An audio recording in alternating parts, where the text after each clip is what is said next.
आदरणीय दर्शकवृन्द नमस्कार, ओम आदि शुभ प्रभात। म हुँ राजु अधिकारी। परमपूज्य बालयोगी आदित्यज्यूद्वारा विरचित, लिखित र उपदिष्ट अनेकौं गुरुवाणीहरू हामी यस कार्यक्रम मार्फत यहाँहरूको सेवामा, यहाँहरूको ज्ञानवर्धनका लागि प्रस्तुत गर्दै आइरहेका छौँ। दर्शकवृन्द, आज हामी पूज्य गुरुदेवले रचना गर्नुभएका, प्रदान गर्नुभएका केही गम्भीर गुरुवाणीहरू लिएर उपस्थित भएका छौँ। आउनुहोस् सुरु गरौँ आजको यो पहिलो गुरुवाणी। सहानुभूतिका लागि अरूको दुःख, पीडा, अधुरोपन, एक्लोपन या कमजोरीपन देख्दा मात्र प्रेम जागृत भएको हो भने त्यो प्रेम होइन। प्रेम त आत्मा बीचको यस्तो सम्झौता, समर्पण हो जसमा बाहिरी आवरणप्रति दृष्टि हुँदैन। दर्शकवृन्द, प्रेम प्रणयमा, प्रेम रसमा आधारित प्रस्तुत गुरुवाणी हामीले विगत एक श्रृङ्खलामा पनि प्रस्तुत गर्यौँ। यहाँहरू कतिपयले स्मरण पनि गर्नुभएको होला। यसको आशय हो कि अर्काको दुःख देखेर दयाभावले उत्पन्न भएको प्रेम होइन। प्रेम त आत्मा बीचको माधुर्य सम्बन्ध हो। प्रस्तुत गुरुवाणीको आशय यही नै हो। दर्शकवृन्द, केही गम्भीर, गहिरा, गहकिला गुरुवाणीहरू आज हामीले खोजेर ल्याएका छौँ। आउनुहोस् अबको क्रममा अर्को एउटा अनमोल गुरुवाणी हामी श्रवण, मनन अनि चिन्तन गरौँ। भौतिकवादको चक्करमा रुमलिएर आफ्नो जीवन नै जिउन भुलेकाहरूलाई यो आदित्यको आध्यात्मिक साधना ज्ञानले आज नभए पनि भोलि पक्कै आत्मामा अध्यात्म चेतनाको बीज रोप्न सफल हुनेछ।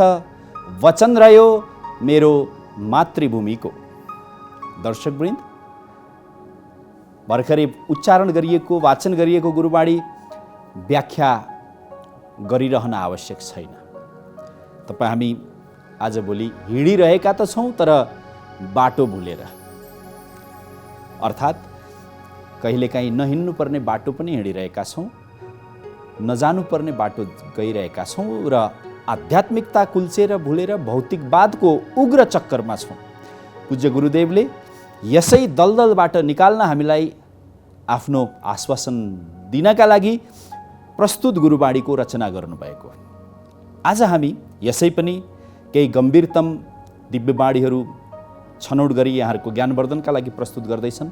आउनुहोस् अबको क्रममा अर्को एउटा गुरुवाणी फेरि हामी श्रवण गरौँ। श्रवण मात्रै नगरौँ, चिन्तन, मनन र निधिध्यासन पनि गरौँ। जीवनको अमृत रस यदि पिउनु छ भने साधना, ध्यानद्वारा आफ्नो प्राणलाई जीवित राखी समाधिमय चिताको स्वाद चाखिहाल। दर्शकवृन्द, समाधिको स्वाद, ध्यानको स्वाद, साधनाको स्वाद चाख्न कसले प्रेरित गर्छ? जसले त्यो स्वाद निरन्तर चाख्दै आएको छ। परम पूज्य बालयोगी आदित्यज्यू ध्यान, साधना र तपस्याको स्वाद चाख्नलाई, समाधिको स्वाद चाख्नका लागि अनेकौं प्रयोग गर्ने एक सत्पुरुष हुनुहुन्छ। उहाँले आफूले रसास्वादन गरिसकेका विधिहरू हामीलाई दिने गर्नुहुन्छ।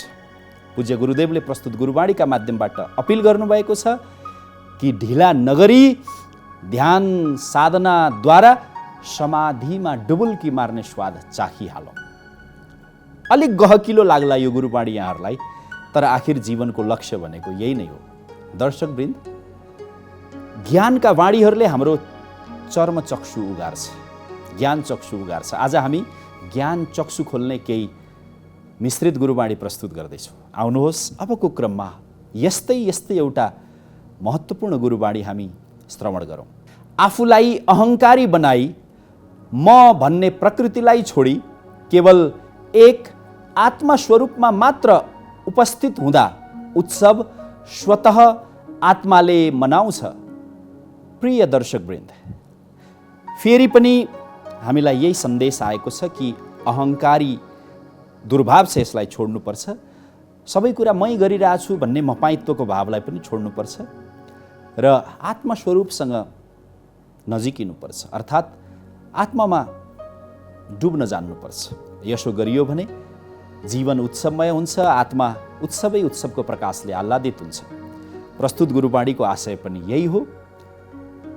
यो गुरुबाणीलाई मनन गर्दै आउनुहोस् अर्को एउटा छोटो तर अत्यन्तै मिठो गुरुबाणी फेरि हामी श्रवण गरौँ। कठिन परीक्षाको नतिजाले नै सहज हुने प्रतिफल प्राप्त हुन्छ।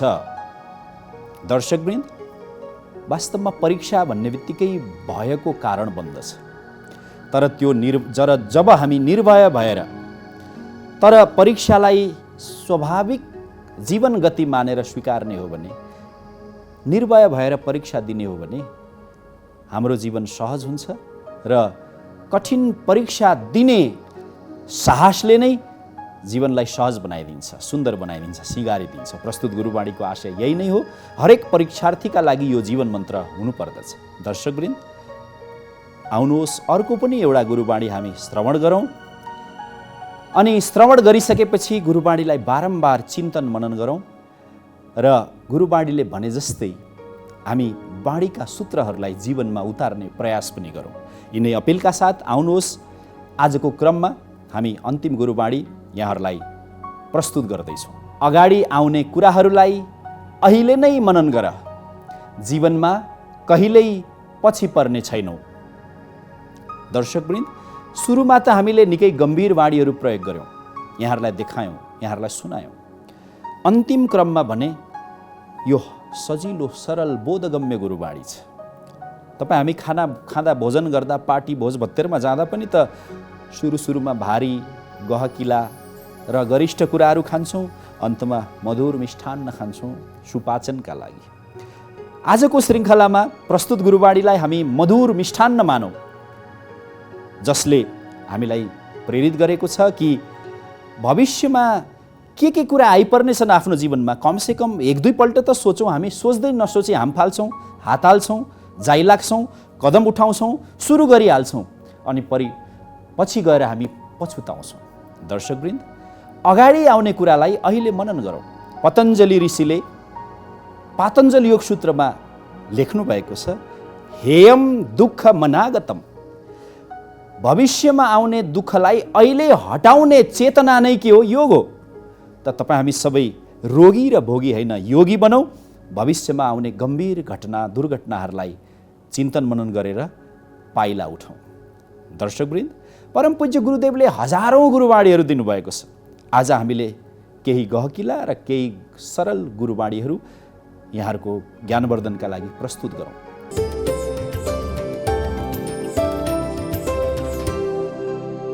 दर्शकवृन्द, यस कार्यक्रममा हामी कहिलेकाहीँ योगाभ्यास पनि प्रस्तुत गर्छौँ, कुनै श्रृङ्खलामा शिष्यका अनुभूतिहरू प्रस्तुत गर्छौँ।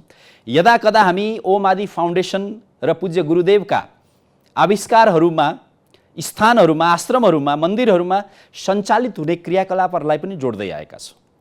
आज हामी परम पूज्य गुरुदेवले आह्वान गरे अनुसार केही दिन अगाडि ओम आदि कुञ्ज अर्थात् त्रिगजुर शिवालयको प्राङ्गणमा आयोजना गरिएको विशेष आरती, महाआरती र शिवलिङ्ग प्राणोत्थान महोत्सवको एउटा छोटो प्रस्तुति राख्न गइरहेका छौँ।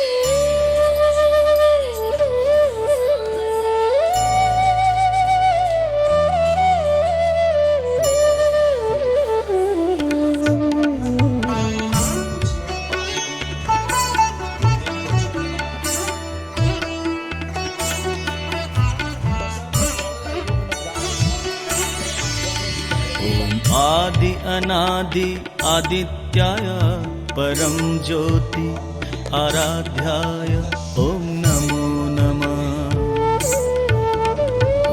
आदि अनादि आदित्याय परम ज्योति आराध्याय ओम नमो नमः। आदि अनादि आदित्याय परम ज्योति आराध्याय ॐ नमो नमः। ॐ आदि अनादि आदित्याय परम ज्योति आराध्याय ॐ नमो नमः। ॐ आदि अनादि आदित्याय परम ज्योति आराध्याय ॐ नमो नमः। ॐ आदि अनादि आदित्याय परम ज्योति आराध्याय ॐ नमो नमः।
आदिदेव शंकर आदिदेव शंकर महादेव शंकर महाराज शंकर आदिदेव शंकर आदिदेव शंकर त्रिकालदर्शी शंकर त्रिनेत्रधारी शंकर आदिदेव शंकर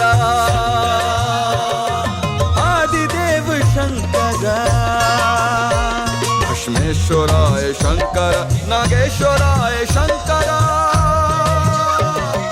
आदिदेव शंकर आदिदेव शंकर पीतांबराय शंकर पिंडेश्वराय शंकर आदिदेव शंकर आदिदेव शंकर आदिदेव आदिदेव आदिदेव आदिदेव आदिदेव आदिदेव आदिदेव आदिदेव आदिदेव आदिदेव आदिदेव आदिदेव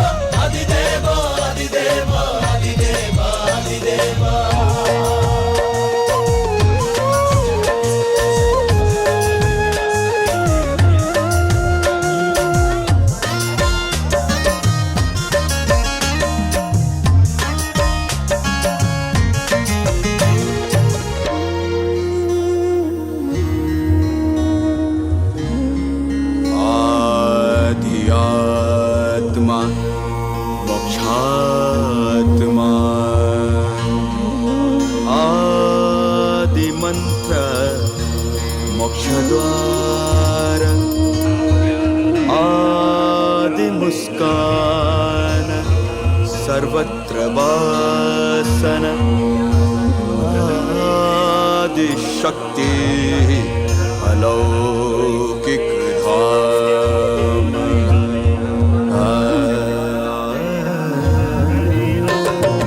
घोरदेव शंकर घोरदेव शंकर आदिदेव शंकर आदिदेव शंकर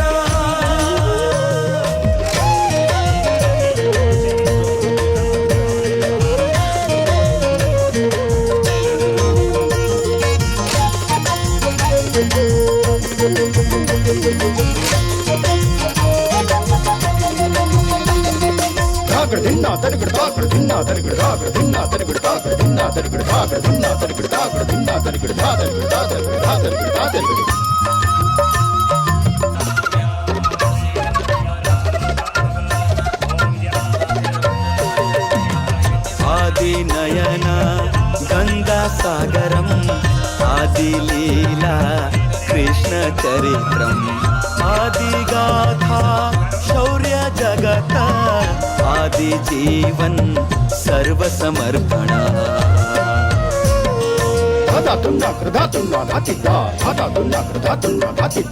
आदिदेव आदिदेव आदिदेव आदिदेव आदिदेव आदिदेव आदिदेव आदिदेव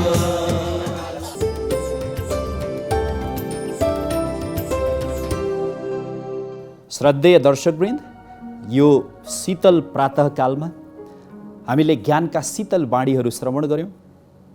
यसैलाई पञ्चामृत मानौँ, यसैलाई प्रसाद मानौँ र यसैलाई जीवन दर्शन मानौँ। सुनेको कुरा याद हुन्छ, देखेको कुरा सम्झन्छ, भोगेको कुरा अनुभव गरेको कुरा कहिल्यै बिर्सिँदैन। तर उत्प्रेरणा प्राप्त भएको कुरा, भित्री ज्ञान चक्षु खुरेको कुरा चाहिँ जीवन रूपान्तरण गर्ने किसिमको हुन्छ। हामी अनुरोध गर्छौँ हाम्रो यस ओम आदि गुरुवाणी कार्यक्रमले हाम्रो जीवनको अन्तरचक्षुलाई, अन्तर्ज्ञानको पर्दालाई खोलिदियोस्, यही प्रार्थना र कामना गर्दै हामी कार्यक्रमको अन्तमा आइसकेका छौँ। यिनै सामग्रीहरूका साथ आज हामी कार्यक्रमबाट बिदा लिन्छौँ। यहाँहरूको दिन सुखमय, आनन्दमय र अध्यात्ममय रहोस्। ओम आदि नमस्कार।